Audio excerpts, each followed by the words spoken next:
കോഴിക്കോട് കണ്ണാടിക്കൽ കൃഷ്ണൻ കടവിൽ വെള്ളക്കെട്ട് രൂക്ഷമാണ്. പ്രദേശത്തെ ദുരിതബാധിതരെ സുരക്ഷിത സ്ഥാനത്തേക്ക് മാറ്റുകയാണ്. മാലാപ്പറമ്പ് പ്രൊവിഡൻസ് കോളേജിലെ ദുരിതാശ്വാസ ക്യാമ്പിൽ കഴിയുന്നവർക്ക് ആവശ്യത്തിന് ഭക്ഷണവും മരുന്നും ഒന്നും ലഭിക്കുന്നില്ല എന്ന പരാതി ഉയരുകയാണ്. ഭക്ഷണം ലഭിക്കാതെ കുട്ടികൾ കരയുന്ന സാഹചര്യം പോലും ക്യാമ്പിൽ ഉണ്ടായി എന്ന് ദുരിതബാധിതർ വെളിപ്പെടുത്തുന്നു. ഭക്ഷണമാണ് ഭയങ്കര ദയനീയാവസ്ഥ. ഭക്ഷണം ഞങ്ങൾ വീടുകളിലും ഒരു സമൃദ്ധമായൊന്നും ഭക്ഷണം വേണ്ട, ഉള്ളതൊന്ന് നല്ലൊരു ഇതിൽ തന്നാൽ മതി. ഞങ്ങളൊക്കെ വലിയ ആളുകളാണ്, ഞങ്ങൾക്കൊന്നും ഒരു പ്രശ്നമില്ല. പക്ഷെ അവിടെ പല സൂക്കേടുകാരും ഉണ്ട്, അവർക്കുള്ള ഒരു ഒരു നല്ലൊരു ഭക്ഷണമാണ്. നമ്മൾ സുഖവാസത്തിന് വരുന്നതല്ല, ഭക്ഷണം ഇല്ലാഞ്ഞിട്ടുമല്ല, പക്ഷെ വരുമ്പോൾ ആ വെള്ളത്തിൽ നിന്ന് കയറി വരുന്ന ആളുകൾക്ക് കാരണം ഞങ്ങൾ ക്യാമ്പുകളിലൊക്കെ നേരത്തെ നിന്നതാണ്. പക്ഷെ നമുക്ക് എല്ലാ കാര്യങ്ങളും കിട്ടിയിട്ടുണ്ട്, ഭക്ഷണം ആയിക്കോട്ടെ എന്ത് സാധനം. പിന്നെ നമ്മൾ ഇന്നലെയൊക്കെ സത്യം പറയുകയാണെങ്കിൽ ഇവർ നേരത്തെ പറഞ്ഞ പോലെ പുട്ടാണോ ഉപ്പുമാവാണോ എന്ന് അറിയാത്തത് നമ്മൾ കഴിച്ചിട്ടില്ല കേട്ടോ. രാത്രിയിൽ കറി കിട്ടാതെ ഇവിടെ പ്രതികരിച്ചപ്പോഴാണ് ഇന്നിപ്പോൾ രാവിലേക്ക് ഒരു ഉപ്പുമാവിൻ്റെ കൂടെ ഒരു പഴവും കൂടി തരാനുള്ള സംവിധാനം ഉണ്ടാക്കിയത്. നമുക്ക് ഭക്ഷണം ഇല്ലായിട്ടല്ല, പക്ഷേ ഇപ്പോൾ നമ്മൾ മാനസികമായിട്ട് തകർന്നിരിക്കുമ്പോൾ ഒക്കെ എനിക്ക് ഒരു മനുഷ്യന് ഒരു ശരാശരി ഭക്ഷണം വേണമല്ലോ, അത് നമുക്ക് ഇവിടെ നിന്നില്ല.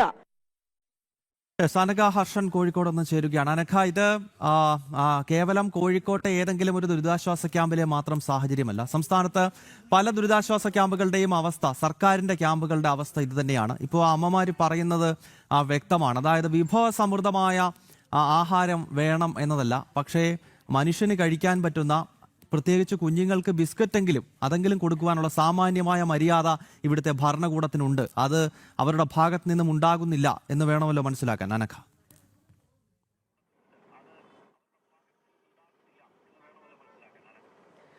തീർച്ചയായും ഗൗതം, ഈ കണ്ണാടിക്കൽ അതുപോലെ പൂളക്കടവ്, മലാപ്പറമ്പ് ഈ ഭാഗങ്ങളിലൊക്കെ കോഴിക്കോടിനെ സംബന്ധിച്ച് വലിയ വെള്ളക്കെട്ടാണ് ഉണ്ടായിരിക്കുന്നത്. വീടിന് മുകളിലേക്ക് വെള്ളം കയറുന്ന സാഹചര്യം ഉണ്ടായത്. അങ്ങനെയാണ് ആ പ്രദേശത്തുള്ള കുടുംബങ്ങളെയൊക്കെ ഒഴിപ്പിച്ചുകൊണ്ട് ഈ പ്രൊവിഡൻസ് കോളേജിൽ ദുരിതാശ്വാസ ക്യാമ്പ് തുടങ്ങിയിരിക്കുന്നത്. ആ ക്യാമ്പിൽ നമ്മൾ എത്തിയപ്പോഴാണ് ക്യാമ്പിൽ ഒരു അവസ്ഥ അവിടെയുള്ള ആളുകൾ പറയുകയും ചെയ്തിരിക്കുന്നത്. അതായത് ഞങ്ങൾക്ക് വേണ്ട ഭക്ഷണം ലഭിക്കുന്നില്ല, കൃത്യമായി ഒരു ഉപ്പുമാവ് ഉണ്ടെങ്കിൽ ഉപ്പുമാവിന് കഴിക്കാനൊന്നും ഉണ്ടാകുന്നില്ല എന്നൊക്കെയുള്ള ഗുരുതരമായിട്ടുള്ള കാര്യങ്ങൾ ഈ ക്യാമ്പിലുള്ള ആളുകൾ പ്രതികരിക്കുന്നത്. അവർ പറയുന്നത് തങ്ങൾ ഒന്നും കയ്യിൽ കിട്ടിയത് മാത്രം എടുത്തുകൊണ്ട് ഈ ക്യാമ്പിലേക്ക് വന്നവരാണ്. അതായത് ഇത്തരത്തിൽ വെള്ളം പൊങ്ങും അല്ലെങ്കിൽ മാറ്റി താമസിക്കണം എന്നുള്ളതൊക്കെ മുന്നറിയിപ്പ് നൽകുന്നതിലും സർക്കാർ സംവിധാനത്തിന് വലിയൊരു വീഴ്ച സംഭവിച്ചിട്ടുണ്ട്.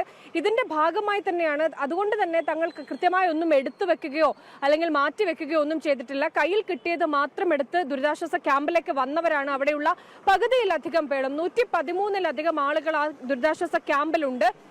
അവരങ്ങനെയാണ് പറയുന്നത്.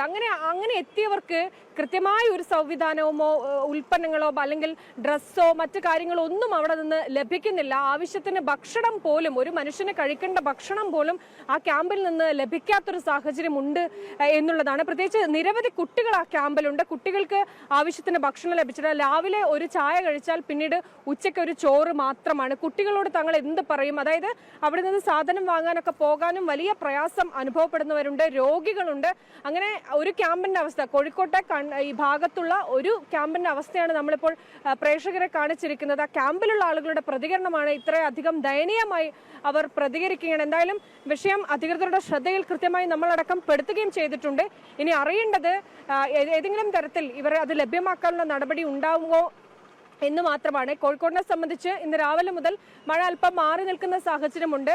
ചില പ്രദേശങ്ങളിലൊക്കെ വെള്ളം താഴ്ന്നു പോകുന്നുണ്ട്, എന്നാൽ മറ്റു ചില പ്രദേശങ്ങളിലും വെള്ളം അതേപോലെ തന്നെ തുടരുന്നുണ്ട്. പക്ഷെ ഇപ്പോൾ മഴ വരികയും ചെയ്യുന്നുണ്ട്. ഗൗതം, ഓക്കെ, കോഴിക്കോട് ദുരിതാശ്വാസ ക്യാമ്പുകളിലെ ദുരിത കാഴ്ചയാണ് പ്രേക്ഷകർ കണ്ടത്. കൊച്ചുകുട്ടികൾ ഉൾപ്പെടെ ഭക്ഷണം കിട്ടാതെ കരയുന്ന സാഹചര്യം അവിടെ ഉണ്ടാകുന്നു. കുഞ്ഞുങ്ങൾക്ക് ബിസ്ക്കറ്റ് പോലും ലഭിക്കുന്നില്ല. ഇത് കോഴിക്കോട്ടെ മാത്രം സാഹചര്യമല്ല, സംസ്ഥാനത്ത് സർക്കാരിനും അല്ലെങ്കിൽ ജില്ലാ ഭരണകൂടങ്ങൾക്കും കീഴിലുള്ള പല ദുരിതാശ്വാസ ക്യാമ്പുകളിലും സമാനമായ പരാതികളും ആക്ഷേപങ്ങളും ഈ മഴക്കാല കെടുതികാലത്തും ഉയർന്നു വന്നതാണ്. മുൻപ് സർക്കാർ ഉണ്ടായിരുന്ന കാലത്ത്, പിണറായി സർക്കാരിന്റെ കാലത്തും സമാനമായ സാഹചര്യങ്ങളും വിമർശനങ്ങളും ഒക്കെ നമ്മൾ കേട്ടതാണ്. ഭരണം മാറിയപ്പോഴും സാഹചര്യങ്ങൾ പഴയതുപോലെയാണ് എന്നതാണ് വ്യക്തം.